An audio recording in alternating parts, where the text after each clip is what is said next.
When I was a child, I once played the starring role in our church nativity play. I was literally the star.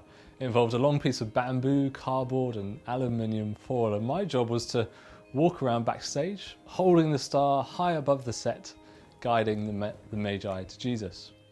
The star plays an important role in the story of the Magi, and people have loved devising theories about it, and some are probably more accurate than others. Comets, all kinds of theories.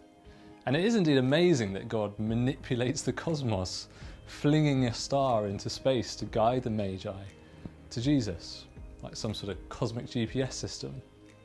But the star is only half of the story about how the Magi get to meet Jesus. What else guides them? Well, Matthew tells us in verses 3 and 4, rumours have been circulating in Jerusalem about a newborn king of the Jews. And so the makeshift King Herod gathers the chief priests and teachers of the law together and asks them, where was the Messiah to be born? And these Bible experts respond, in Bethlehem. This is what the prophet has written. So the Magi have come from afar, following a star, but that star can only take them so far. It's the Bible that points them on their way. And the star does appear again. It signals the place where Jesus is in Bethlehem. But in between, the Magi need the guidance of the Bible to find their way to Jesus.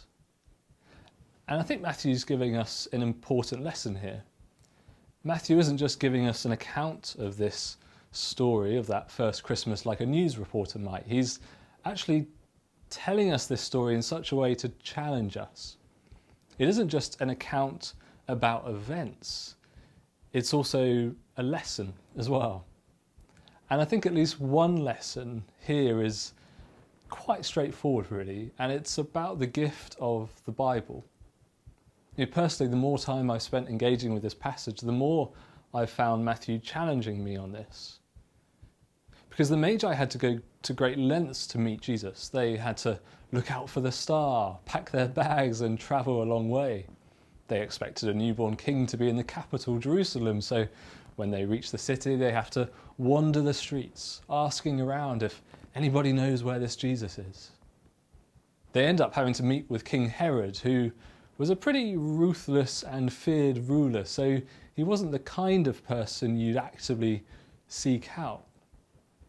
And then, even after they met Jesus, they had to travel the long way home. And so, in short, the Magi had to go a long way to meet Jesus. And yet today, in this very moment, you and I have the means of meeting Jesus in the palm of our hand. We don't have to go on a long journey or a pilgrimage. We don't have to trudge the streets of a city looking for answers. Instead, we just have to flip open the cover of our Bible or open up the Bible app on our phone.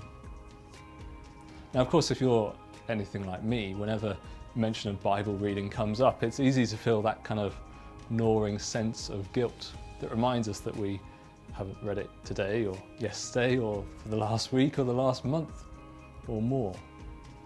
Reading our Bible can feel more like a duty to be performed than an invitation to joy. And we'll look at this in our next glimpse at the story of the Magi. But for now, let's just remember the simple reminder that Matthew is giving us. The reminder that today, right now, God has placed the means to meet Jesus in our very hands. And what a gift that is.